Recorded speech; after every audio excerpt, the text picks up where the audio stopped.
This is The Bottom Line, a show designed to help Australian businesses succeed. On the show, you'll hear from leading Australian business owners as they share the lessons they've learned building their companies. You'll learn from their successes as well as some of the challenges they faced along the way. We also talk to experts from a range of fields who share specialised techniques you can use to improve your business. I'm your host, Savan Tuna, and I'm a director at Alexander Spencer, and I'm really passionate about helping Australian businesses succeed. From highs of professional rugby to the pressures of building a global brand, some journeys prove that performance is strategic. So how does an elite athlete turn a gap in the market into a multi-million-dollar business? Today, we're joined by Damien Fitzpatrick, former professional rugby player and founder of Pillar Performance, the sports micronutrition brand trusted by Olympians and major sporting organisations across the world. In this episode, we explore how Damien transferred an injury-driven problem into a global opportunity, the strategies he used to build trust and credibility in a crowded supplements market, and why focusing on a niche audience first became the catalyst for Pillar's rapid growth and international expansion. You'll leave this episode with clear, practical insights on identifying market gaps, validating a niche, and establishing a brand built on trust and performance. Let's dive in. Damien, thank you for joining me on The Bottom Line. Thank you so much for having me. It's good to be in Melbourne. It is. It's you've brought the sun down from the Gold Coast or from up north? At least for a couple of hours. Yeah, well, I don't know. You might get your umbrella out. Yeah. Who knows what's going to happen here in Melbourne, but really appreciate you coming down. Excited for this chat. Lately, we've been having a few episodes around health and well-being, so I'm really looking forward to unpacking how that might look for our audience. But before we do that, let's dive into your background. So love to know more about you, who you are, your background, and how you got to where you got to. Thank you very much. A bit about my background. Most people would know kind of the history of my, I suppose, professional sporting life has been in rugby union down here in the southern states of Australia. A little bit lesser known, but I promise it's a sport that does exist. It definitely exists well outside of Australia. But I had a 13-year professional rugby career, had the privilege to play here in Australia, and then actually also spent some time with professional teams in France. So played for a club in Lyon and played for the club in Paris. And then predominantly most of my professional career was with the New South Wales Waratahs in Sydney. And now CEO and founder of a performance supplement company, Pillar Performance, which what we do, the category we've created is we're really looking at this kind of intersection between pharmaceutical and clinical preventative health and what was traditional sports nutrition. And we're coining the category performance health. We really do see that as the next frontier for a group of supplements that this new consumer looks at. I'm looking right now at your wrist with a Whoop on. I know yes. I'm very glad that I think I'm preaching to acquire in this instance where we know that health and wellness is going to be so high on the agenda of so many people. And because of that, then there is a physical side of that, call it the performance side, which we are really focusing on for help people along that journey. And where they sit on that spectrum is what gets us up every single day as to how we can move people back and forth between health and performance and not purely looking at health from a preventative lens. It's how can we actually make a difference today. So took the learnings from professional sport. I had a very interesting time with injury, which was basically the catalyst for launching the first group of products, really focusing on recovery and injury. And I'd love to say I was more famous for scoring tries and playing well, but I was actually really famous for being the first person to return after a surgery that I had over in Europe. And went about and started this journey 5 years ago with Pillar, and we've scaled the business pretty considerably since then. It's a global brand now. And, hopefully more and more households now get the opportunity to know the brand and we can make more of a difference. Take us through the journey around how the industry's changed. Like, listen to a podcast this morning, James Magnuson, and what he's doing with some of the stuff that he's involved in. In the US, the anti-aging doctors are getting involved in spaces like that. I know you don't play in that world, but I feel like the last 3 to 5 years, everyone, the Whoops of this world, the Rings of this world, and all these products have really ramped up in terms of what's happening out there. What's your analysis of the industry in that regard in terms of what people are looking for to better their health? Is it just more of a focus? Everyone wants to be healthier? I think there's a huge proportion of people, like a lot more than has been in the past. It's really hard to gauge where we are right now as a society. What we know and where we're, I suppose, what we're taking the bet on is that is where the future is definitely going to be. Where we're sitting right now in terms of a number, like, is everyone getting healthier? Is everyone into it? I think a considerable higher amount of people are. The interesting, when you try and do a timestamp or like a bit of a litmus test as to where, and actually we were talking about this off air recently, but it's one of the really key indicators is the mass retail channel. When you really look at that, and because the retailers are the ones that have their finger on the pulse as to, okay, where is the consumer trend moving? How early is it to move new brands into a category without taking existing sales away from the old guard? Do you know what I mean? And to really get a sense of a population as to what's happening there, it's actually really interesting to have a watch of retail, because that will tell you what because they're targeting the late majority of any population, not the early majority. Yeah, you know what I mean? yeah. There'll always be one or two movers in the specialty retail chain, but when we're talking big mass, looking US, Costco, Walmart, Target, they are really the benchmark of what is the middle of the population doing. And I think when you look at it, it's shifting. We're not right there yet. Not everyone is wearing an Oura Ring or a Whoop. A lot more people are. It's actually amazing. I'd love to walk through your offices here and to see how many are doing it and what the conversations are. Yeah. How big a bubble are we in talking about that is the question we're trying to work out. And I mean, we're all punting on it, right? Like, that's my belief, is that in 5 years' time, it's going to look dramatically different. And that's where we're headed. Let's talk about the problem that you solve. So some of the things that there's a lot of vitamins and whey proteins and things like that have existed. What sets Pillar apart from the rest? So I'd love to know, so what you do different that makes you so special? Yeah, great question. With the category, if you look at the category in itself in terms of let's just use the word supplementation. We actually don't use that word very often in Australia. We categorize, one is sports nutrition and one is vitamins and minerals. And I don't actually know why. I'm not actually a fan of either of those two categories. One, because what's ended up in the sports nutrition category, as you said, protein is a big one. But what the three main products in that channel are these things called pre-workouts, fat burners, and protein. Yeah, that's now, right. for me, have nothing to do with sport nor nutrition. You know what I mean? Like, if I walked you right now we walked down to the Richmond Tigers or Collingwood, we walked into their team room, I'd tell you the products that don't exist on their shelves: pre-workouts and fat burners. So there's nothing high performance or sports nutrition about that group of products. It's actually, when you think about it, that's more body composition, right? And this is how everything's been morphed in terms of, when you look at a category and you think, okay, is that actually for performance or health? No, it's not. And then we actually go and look at the pharmacy channel, you go and look at, for example, vitamins, minerals. That is only one tiny I don't know why we categorize it as that, because there's only one tiny portion of what is a hugely not, I suppose, any other product that's not sports nutrition. So essentially what Pillar is, we're a performance supplement company. What we do that's different is we're going to be the first brand that has been able to merge both the pharmacy and the sports nutrition together. So when you look at our vitamin and mineral or supplement line, we are a practitioner-only category supplement. So our products, if you were to put them in a pharmacy, would sit in the practitioner-only category. The formulas are higher than your practitioner big pharma brands, because essentially we were targeting, and the gap that we found early was that those products were missing from a performance standpoint. But from a branding perspective, we're starting to actually message that product class for everyday use, for here and now performance, and not just for preventative health, which is where it had always been. And so what we do is we essentially took that category, brought it in, we brought the very key ingredients of sports nutrition, and it wasn't your pre-workouts and fat burners, it was your big blocks of health. Protein, so at the base source, highest quality protein, which is grass-fed WPI, or whey protein isolate. For us, it's collagen, bovine collagen, it's creatine. Yeah.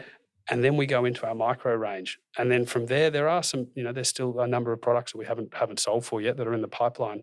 But when we look at our category of performance health, it really does merge the two of them together.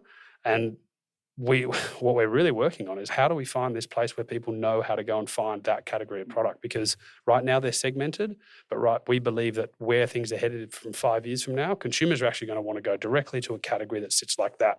Because, I bet you a lot of your office here, maybe yourself, have now started learning about creatine. Yeah. 15 years ago, science didn't exist as to what it does for health and Well, wellness. it was also slightly negative. Like it wasn't only a Well, positive because thing. it's exactly. There's risks and all that kind of stuff. It was always, they were put in a performance light, and Yeah. the performance light was strength and power with the downside of added weight, right? And you can spin that with the marketing however you like. But with every downside, there's an upside. And there was just not the emerging research. And this is what's happening that's so amazing. And we're trying to be a part of it.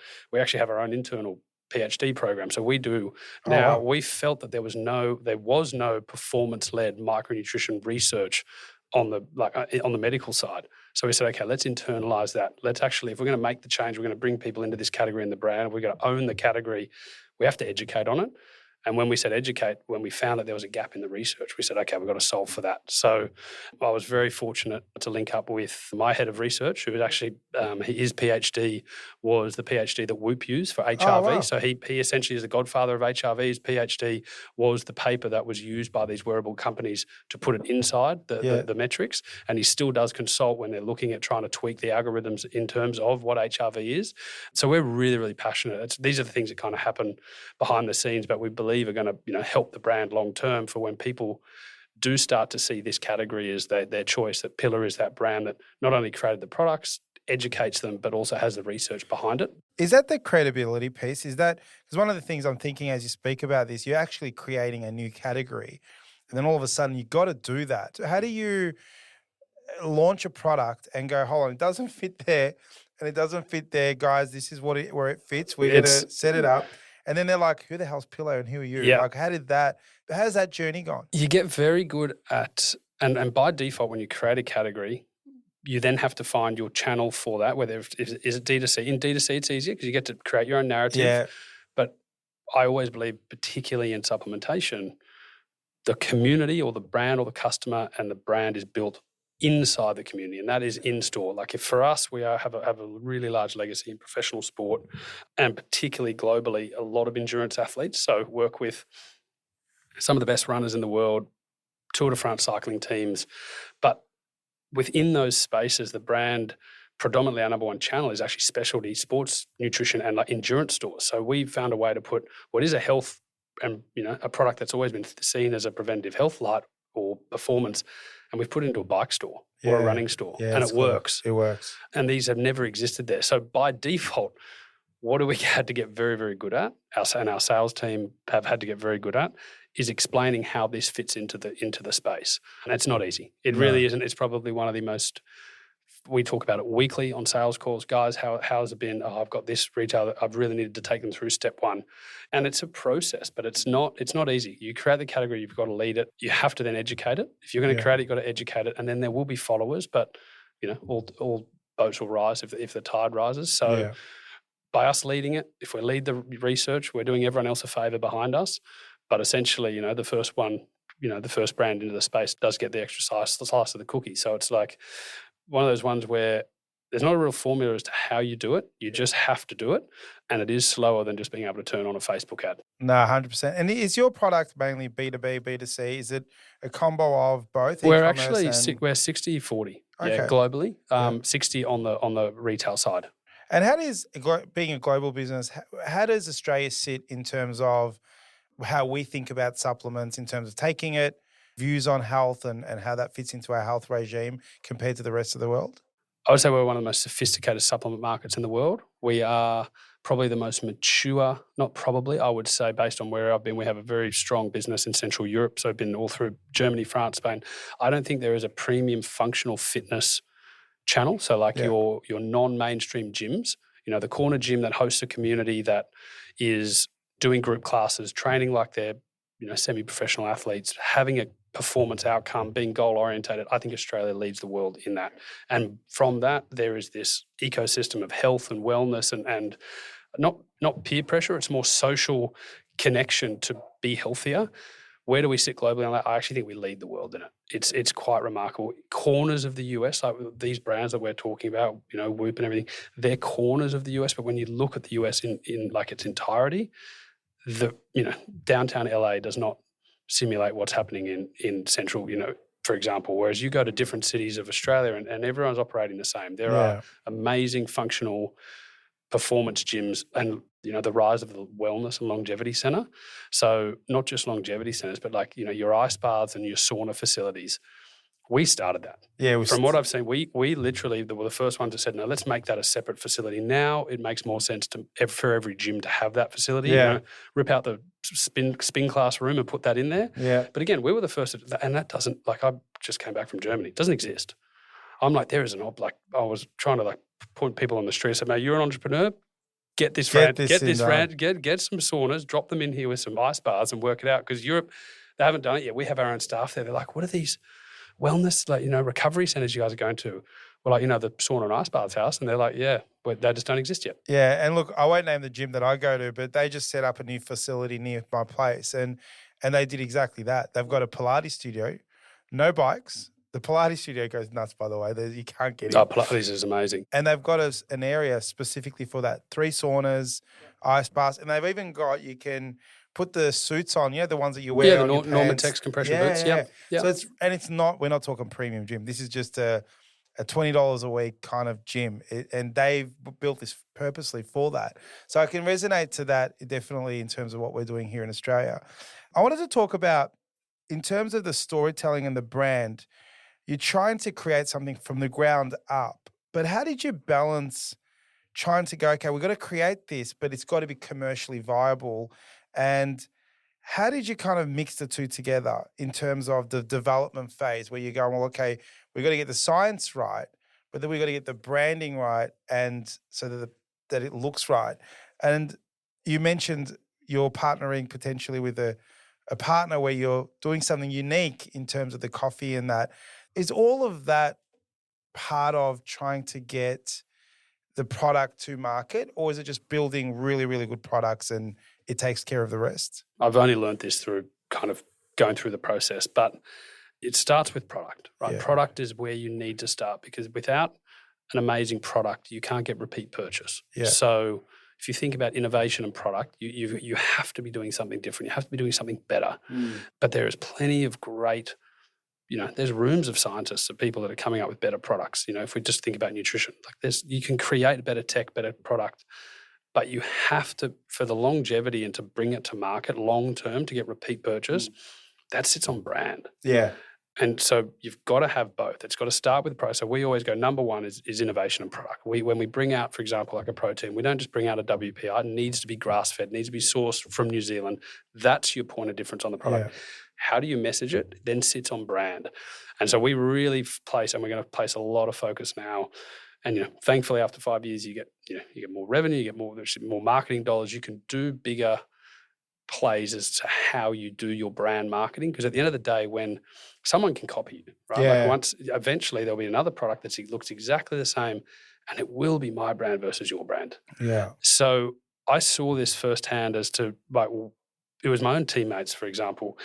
I would watch when we would come out of the gym, these are guys getting paid to do this, right? So that even with the financial carrot of being the best versions of themselves, the best athletes, the dietitians would line up their creatine, their protein, even the collagen, for example.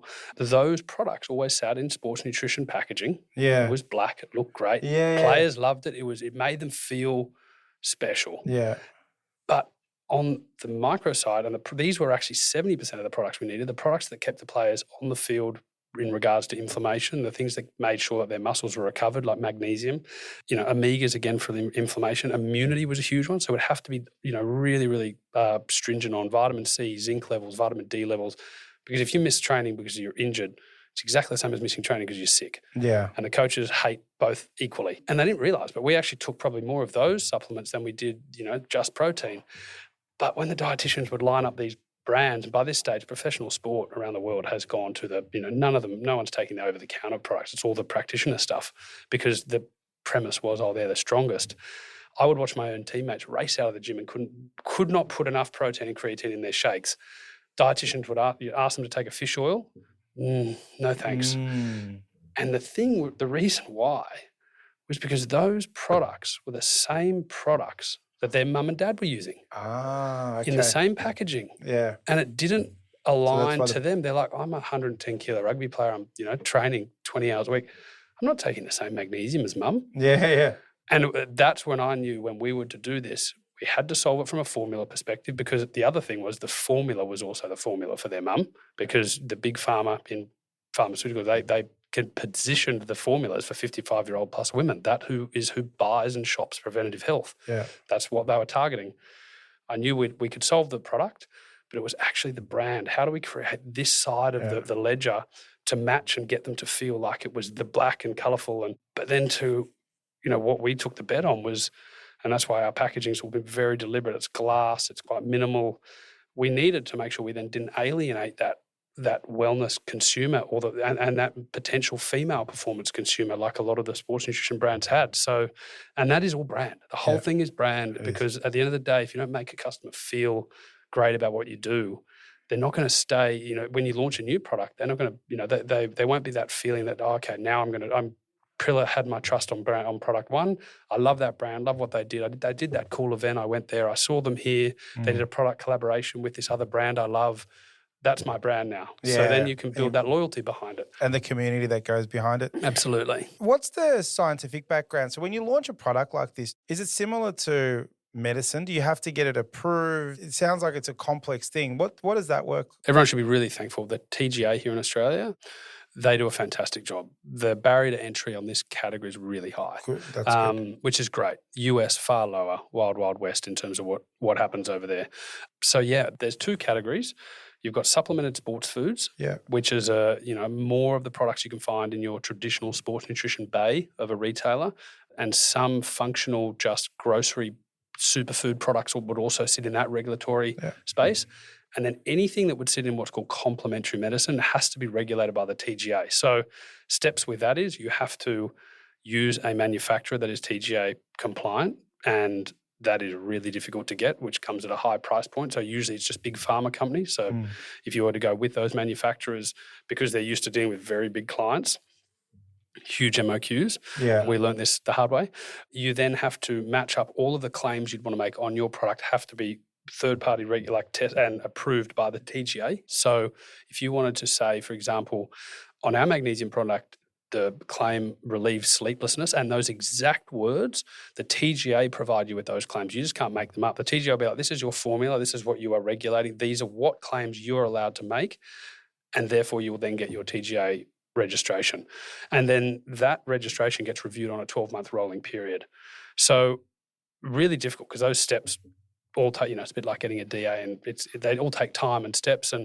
But one of the best things for us is we're the first brand to be able to bring these TGA category into sports nutrition, which never really been regulated. Yeah. And the average consumer might not have any clue what that is. And we then obviously overlay that with the fact that we're Informed Sports certified. So the first brand to go and get the third-party testing, so it's safe for any athlete in the world to use, which means we've then tested every product against 200 banned substances, which is, again, it delays, once it comes off the line, it's got to go to the UK, get tested. So that's another 3 weeks. So that is probably our biggest pain point. But it's also one of our biggest points of difference. So it allows us to, we supply the entire every professional team in the country uses our products because of that. Not that that's like the business. It sounds like a lot, but we don't create a business on pro athletes. But the consumer wants to take what the people they're watching on TV takes if they can afford it. This is our theory, yeah. And we're playing the long game on this. Yeah. We genuinely believe that just because it's a cost that the brand wears for the quality for the customer. Essentially, that should be a pretty baseline, like a TGA registration. We're just like, if you're coming into this space, you should go and get third-party WADA approved. Yeah. And I believe why, for example, for an athlete, if they're, I've had teammates. I was with a gym up in Brizzy the other day. They were putting our protein in their cafe in the gym. Oh, yeah. And they said, we're so glad that you guys have done the grass-fed. Now we can, because, you go to a cafe, you get a protein shake. And they had a lot of the Brisbane Broncos players going to this gym, and the players couldn't even go to the cafe and order a protein shake with their sandwich for lunch, because the protein that they were using wasn't Informed Sport, and so finally the cafe's we're now really glad that no one, essentially we want to just have that standard for everyone. Yeah. But I'm kind of sitting there going, well, I would love to see 5 years from now, why, when you look at, the pharmacy, Informed Sport exists on ibuprofen, Panadol. Essentially, these are things where if an athlete gets sick or someone gets sick, why, just your protein, you want to know your protein powder's clean, but also kind of want to know these everyday, antihistamines. Why isn't Sudafed got that, also got the regulation? I would love to see the big pharma brands adopt this as a baseline, and we might get there. You never know. Hopefully. Take us through some of your products. So you don't have a huge range. I'd love to know, tell us about the products. You're obviously a user of your products in the sense that being an ex-professional athlete, I'm sure you're not there eating burgers every day. So you're a user of your product. Tell me about some of the ones that you've produced and why it's different. Take us through that journey and how it helps athletes perform better. We've believed performance health, our category. It's not as wide as people think that in terms of the number of products that are actually required to tick. Let's say 80, we really focus on the 80% of the highest impact needs that people want. Yeah. There will always be 20% that will sit outside that are very individual specific. And so the way we've thought about it is if we can cover the 80% that every person should be taking, and we believe they probably sit across maybe a 15 product line. Yeah. WPI protein, a plant protein by necessity for those, maybe a bit intolerant to dairy. There's definitely creatine, collagen in there for aging joints and ligaments. And then across the micro spectrum, there is magnesium as an essential. We call it, the big three in terms of protein, creatine, omega, or big four, and then magnesium. Those four there really do cover a huge amount of bases. Yeah. And so when we think then, going further down the micro side, it's not as wide as people think. And if there are very specific cases where people, need to look into, say, cellular health, that is when you can go and, like you had Stephen Lew on before, that's when you go and seek a professional that goes and let's get some really, really in-depth intervention here. But if we're trying to cover the 80% and we're going to do that at a really, really high level, that's what we focus on. So we go 80%, let's get the best ingredients around the world. Let's test them to the nines. If they are a powdered product, we are going to get the flavoring right. Yeah. And make sure that it is clean. So like the most famous product, the one that's now globally is our triple magnesium. We were the brand that essentially led that category in terms of powdered magnesium for sleep. We felt that sleep was the place that we wanted to start. It's the start of the hierarchy of wellness. We look at it as kind of sleep, physical activity, nutrition, and then mental health. We don't touch mental health. We think that's, that should be for professionals as well. Yeah. We're going to focus on the first three. Physical activity, obviously, we believe if we get the core 80% right, we will help people stay physically active. But sleep is that first hierarchy of recovery and wellness. Okay, let's start there. And we did it from a physical, the way we thought about it was we actually want people to sleep well so they can physically recover. Because, there's plenty of opportunity, there's plenty of brands and there's plenty of, I suppose neuroscience as well that's out there about sleep for cognitive benefit, for how you are approaching mental health and mood. What we really want to do is sleep is critical for muscular recovery and physiological recovery. What part of sleep does that happen in? That is deep sleep. So we're getting really specific. And then once we looked at deep sleep, it's like, okay, well, it's actually magnesium glycinate. Okay, what are the boundaries of why can't there be a magnesium glycinate powder on the market? Well, the main reason was because it was so sour. Like the most sour tasting, and this is why, there's been pharmaceutical brands. It's not like we invented practitioner-only medicine, but the reason the other brands didn't play around with it because it just wasn't palatable at the level that we wanted to have it in over 300, and no one would repeat purchase it. Correct. So it was always in a tablet form. But when we launched, we knew that there was this pill fatigue in the market. So we worked just like we said, if we launch the brand, we need to have a solution for this. And very thankful for us, we for months we went back and forth, but we found an ingredient that was able to block. So we didn't think about overpowering the sourness. We said, how do we block it? Which meant the sweeteners and the additives we had could be very clean and minimal. Well, what we did was actually found a product that was actually able to neutralize that sourness. So when we added any type of flavoring, it didn't become, overly sweet, use any sugar, any of that stuff. So when we put that into the market, that's the product that took off. And, I'm glad I'm looking at your Whoop right now. The Whoop sleep is so important. That was our silver bullet. Everyone goes, how did it scale so quickly? We're 5 years and we're in, over 50 countries. It was because the early customers were tracking their sleep. Yeah. And so the reviews that came from the product weren't actually written, this is a great product, tastes delicious. My Whoop? No, they would just take or even like I'm wearing my Garmin, they just took a photo of their sleep score. Yeah. It worked, and so that just sent us off. That was evidence-based. It was completely evidence-based, and we went long on the measurability side of things, which has never existed in supplementation. It was always the kind of pray and hope. You buy a product, you get sick or you don't get sick. You feel sore, you don't feel sore. This was the first time that there was, and thanks, but a big high five to all the wearable technology out there, Garmin's, Apple Watches. They showed people that you can now measure a supplement and see if it makes a difference. And that was a silver bullet. From there, when people started to share, thankfully for endurance athletes, everyone at least was wearing a Garmin or a Coros or an Apple Watch, and they had access to just even the basic sleep data. And from there, it just took off. I'd love to know some of the products. I'm thinking how much of an athlete do you have to be to get your products? Because the way that's a great question. So performance health. So I think of this, I'm a senior guy here. I have to have good performance, but I don't work out every day. I'll do, try to walk as much as I can, not as much I did in the last month, but you try, but I'm not a performance person. I'm not working out aggressively at the gym. Can I take a product, or is that for the athletes and I need to go somewhere else? Can I, for example, take your magnesium, even if I'm not working out, to get better sleep, to then get me to the gym more regularly because I'm getting better sleep? It's a great question, and obviously one that investors threw at me early. Okay. Because it's like, okay, well, we're going to make this product so good. Well, I mean, like, for example, not everyone's a Tour de France cyclist. So Correct. It's like, they were like, well, how high can we make the product? I said, no, this is the unique thing about nutrition, and particularly sports nutrition. When you look at the products and we say that it's in race or out of race. So the products that are in race, so when you see, runners, Tour de France cyclists using products on the bike to fuel, carbohydrate gels, electrolytes, those products there obviously can be taken at a volume level that is significant. It will match the output that particular athlete is using. Now, what we're focusing on from a performance health perspective, we're talking about all the products that will get those riders to the start line. And now this is the unique thing.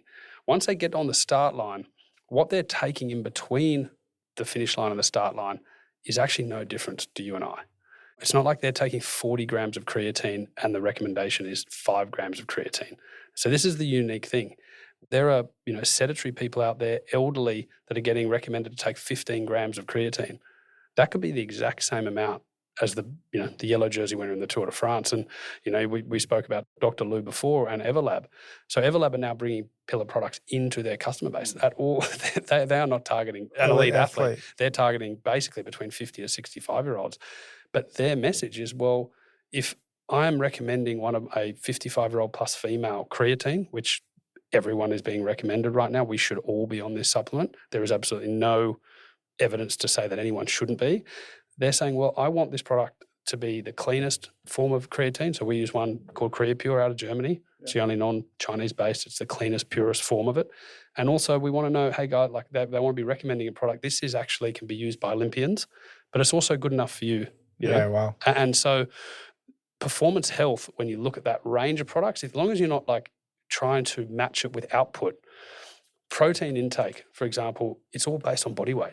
So if you're trying to match your protein intake, like whether I'm 100 kilos or I'm 80 kilos, you're just going to take what your body needs, for example. Same with collagen. It doesn't need to go from, 20 grams to 40 grams.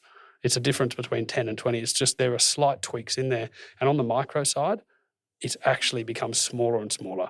5 grams or 310 milligrams of magnesium is good enough for you, as good enough for the best athlete on earth to have a really functional sleep. So that's probably one of the biggest misconceptions that we've really tried to educate. And I suppose the brand now is probably we're in this stage where we're branching out from we have a heritage in elite sport, and I think it's a nice point of difference that we have, that the customer and I suppose the brand, people know that high performers are using it. But that word high performing now is kind of branching out from just a field or an athlete. It is a high performer, as you said, in the office, at home.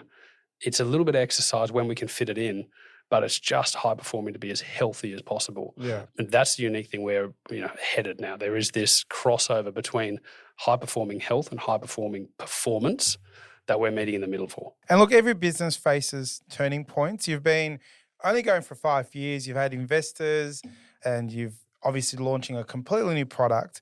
What were some of the biggest challenges or setback that ended up shaping up where you are today? Were there things that you woke up and gone, we're not going to get there? and you got through it, and it is what we're at today. What were some of those, as an entrepreneur, things that you were like, oh, yeah, shoot, we went through that one? It was a pretty easy one. I think a lot of listeners and your business owners would have gone through their own journey in this, but COVID. Yeah, of course. Yeah, so our little story in COVID, we launched like basically the minute. So we had everything, product was getting formulated, raised seed capital, $1.5 million. We're putting a huge amount of that into the launch range, had listed the products with major pharmacy retailers here in Australia. My vision, I wanted this black category within the practitioner space of, white medicinal jars.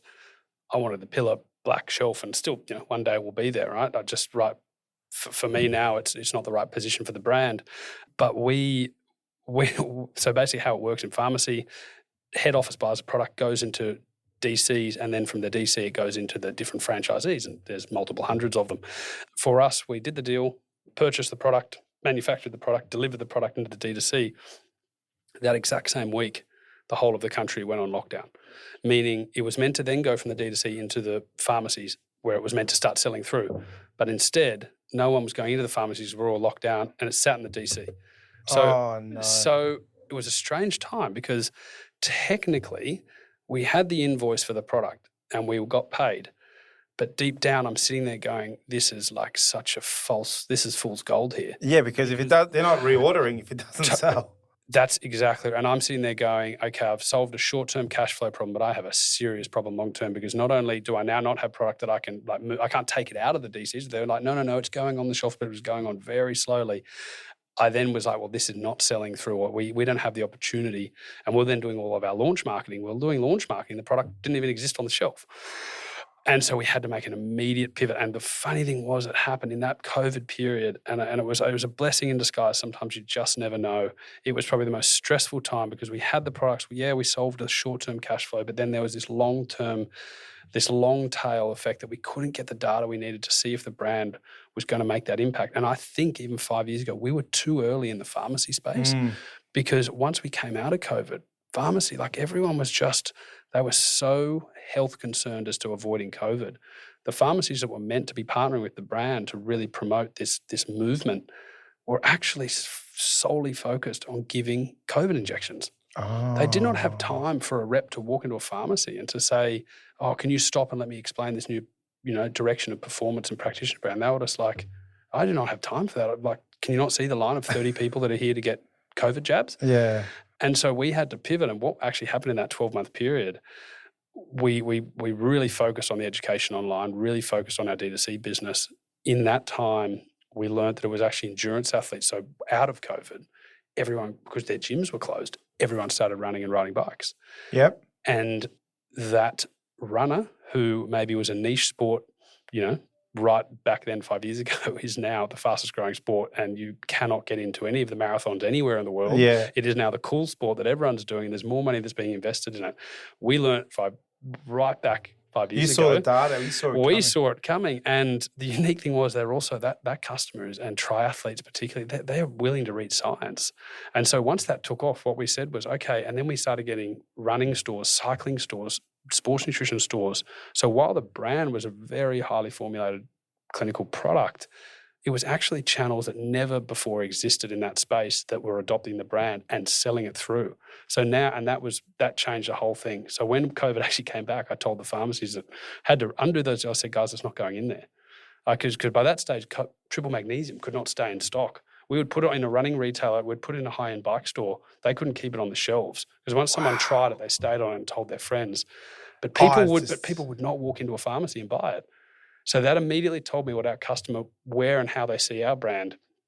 They want to buy it next to those aspirational places that they are signing up. Like, it's a lifestyle product. It's a lifestyle brand next to where they want to have their lifestyle. Yeah. And as your brand evolves, the funny thing is we're 5 years of brand, and now it's those same pharmacies are actually like, we need it. Can we please have it back? Like, and I'm kind of like, and now I'm kind of like, we're sitting here going, particularly in Australia, where the brand is going mainstream now. It's like, there probably is a time, as we said, because there's this growing customer that is not just performance and endurance focused, whereas like in the US and Europe and our I suppose rest of world markets, we call them, it is the strategy is the brand just exists in high-end running, cycling and sports nutrition stores. We don't go into mass health and preventative because of that learning that our customer wants to feel the way they feel when they buy their new pair of Vaporflies or their new bike.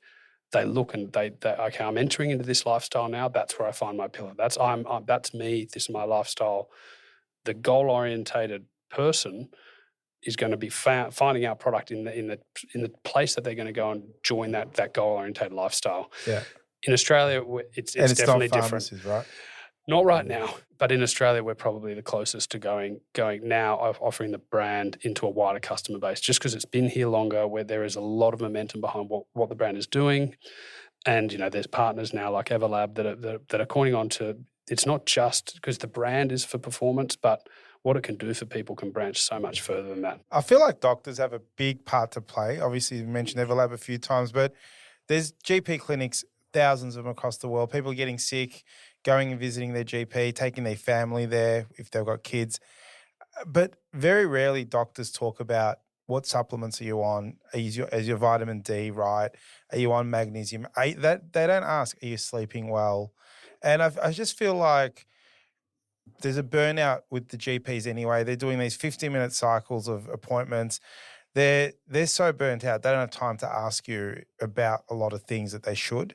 I feel like you're so early in the phase. I think over the next, few years, more and more doctors are going to start to have to play in this world because of the whoops and the technology, and people are trying to be more healthy, as we talked about, are sourcing this stuff. And they probably expect their doctor to be talking about them. And I feel like that's going to be a real boost for a doctor going, well, you need to be on vitamin D. You're not going to Woolworths to get that, surely not. So I feel like there's a definite opportunity for Pillar to play in that space, being so premium.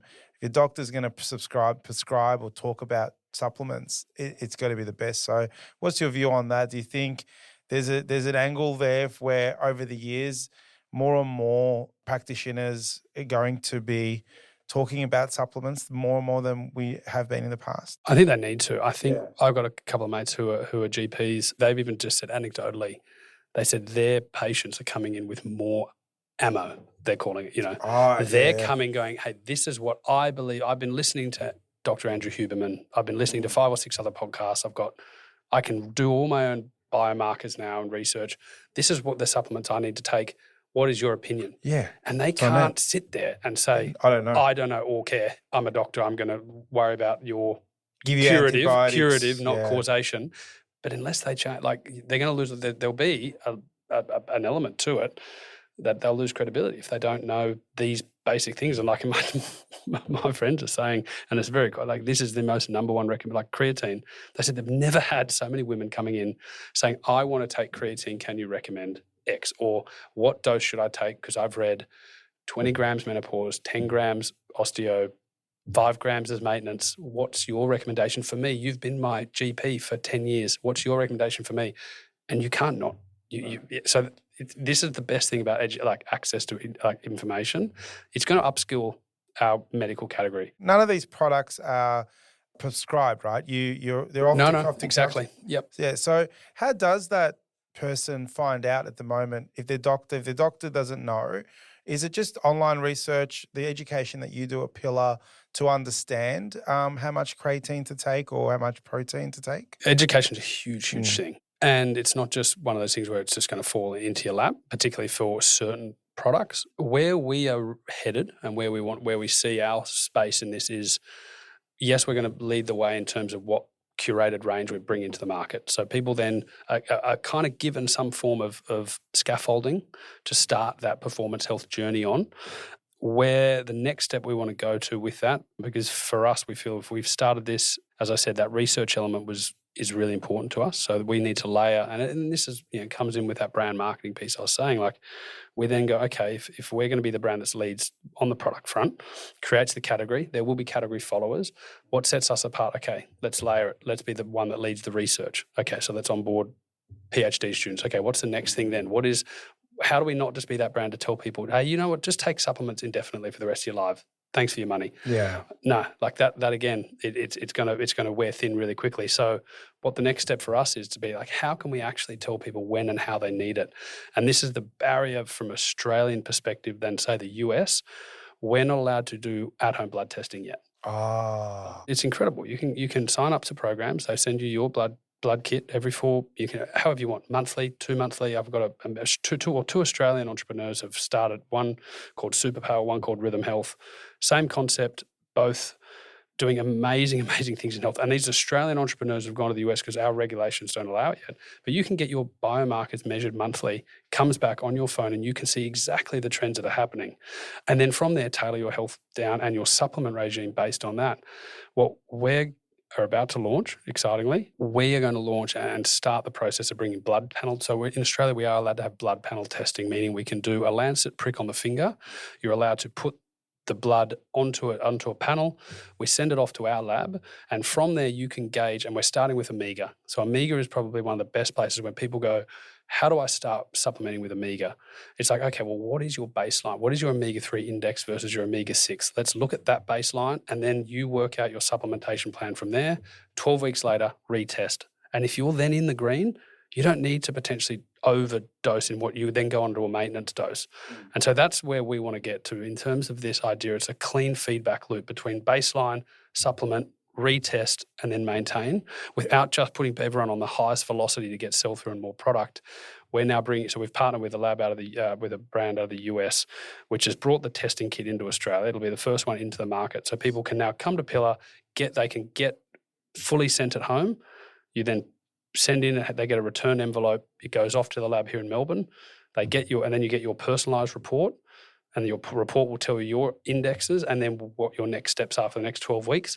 You want to then retest. You can actually see, does Pillar's product actually move the needle? I love that. And that's where we want to take it. And let's hope if regulations move forward like the TGA, eventually we should be able to do this with a full panel at-home test where we can then do everything. And it's so science-backed, right, or data-backed. So it has to be, yeah it has to be. And people can see the results, and you get excited by that. People don't want to guess anymore. No. Right? They don't want to guess. No. And the US, unfortunately, it kills me. As I said, we're ahead in terms of our physical facilities.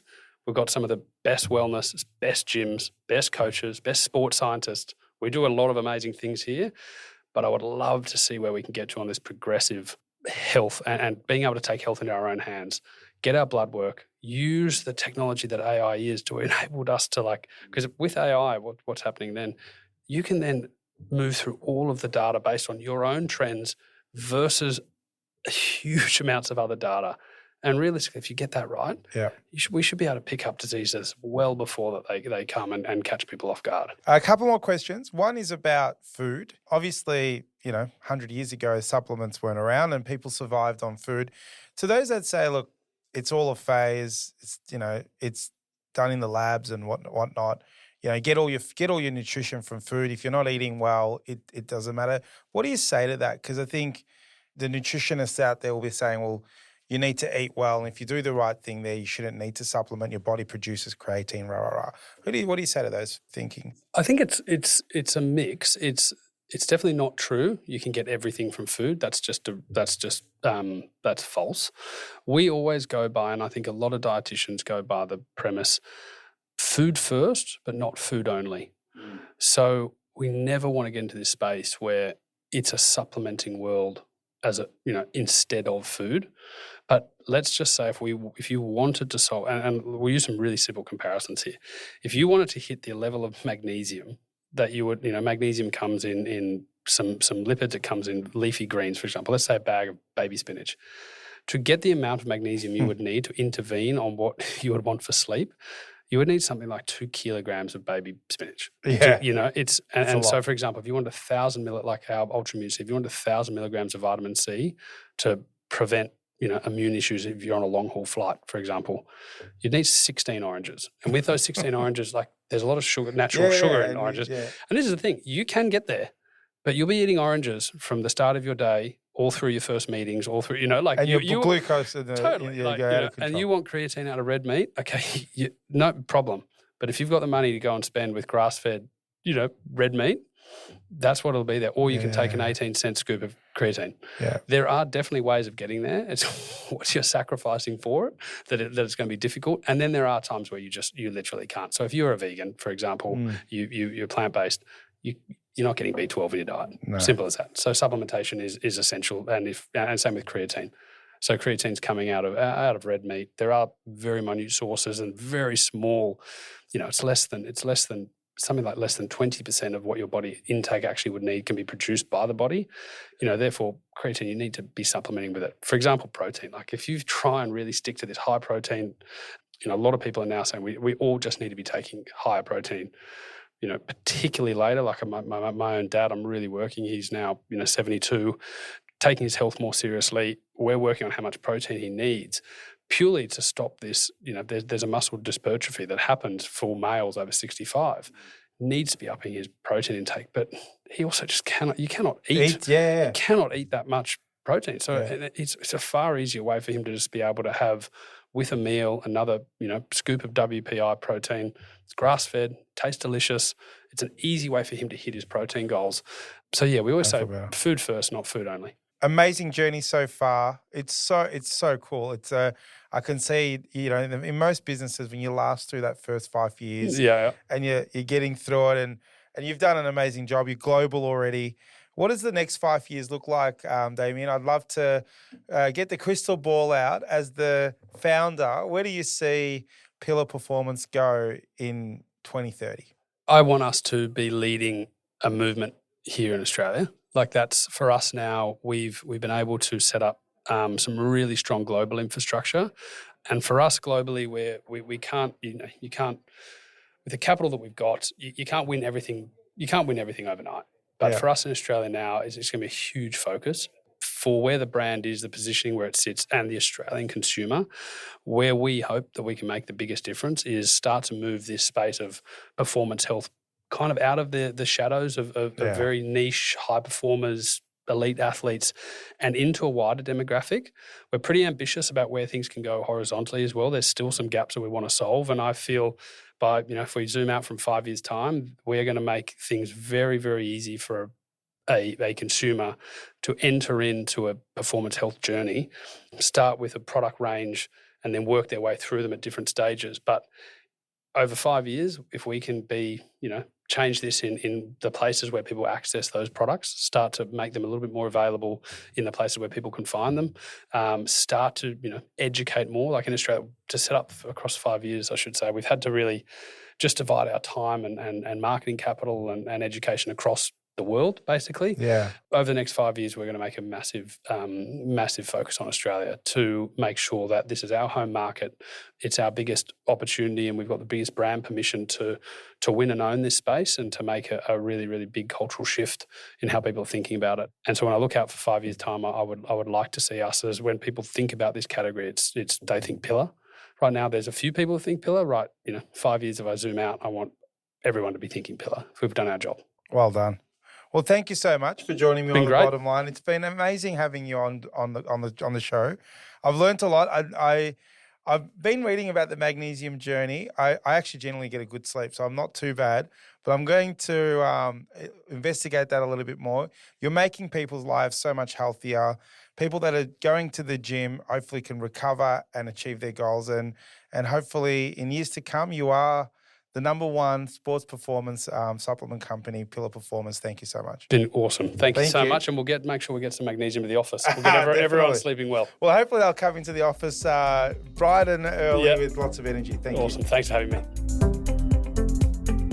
This is The Bottom Line, a show designed to help Australian businesses succeed. This podcast was produced by accountancy firm Alexander Spencer. At Alexander Spencer, we've been helping business owners realise their goals since 1952, and we play a pivotal role in developing, implementing, and supervising the business goals and strategies of our clients. To find out how we can help your business succeed, head to our website, alexanderspencer.com.au. To make sure you don't miss an episode of The Bottom Line, be sure to subscribe to or follow the show in your podcast app. And while you're there, leave us a 5-star review. It really helps others find the show. I'm Savan Tuna, and we'll be back next episode with more tips to help you transform your business. And that's The Bottom Line.